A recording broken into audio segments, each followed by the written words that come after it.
Hi, last Wednesday Wealth Wisdom from abroad. Today I'm coming to you from Portugal. So I want to get into investing. We've kind of gone around, a few things that we need to talk about before we invest. Now let's start diving in. There are a couple things you need to ask yourself before you invest. What's my time horizon, which also sort of dovetails into what's the goal for my money and how old am I? And then something we'll talk about next time is risk tolerance. How much can you tolerate with the market volatility, especially what we've had just this past week or two. So with that said, let's dive into kind of the different buckets. For any kind of money that you're going to need in the next 12 to 18 to 24 months, that's like living expenses, loan payments, rent, what have you.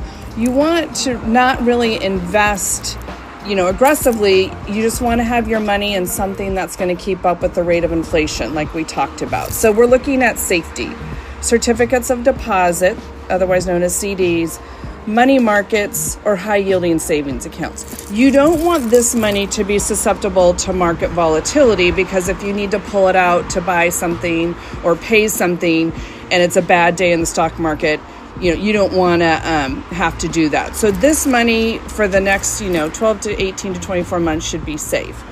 The next bucket of money is really like this 2 to 5 year time horizon. You want it to really beat inflation. Maybe this is for things like buying a car or buying a home. And so you're going to want to have a mix of both, stocks and bonds and maybe some cash. How do you like my paperweight there? And then finally, you've got your long-term growth. This is for, what we've been talking about, mostly retirement. 5 years and up, you can afford to be pretty aggressive with that. Probably have some bonds, some cash, but a lot of stock. So if you can figure out, those different buckets and what you need the money for and what your goals are for it, that's going to be one of the first things you're going to want to address before then you start to invest.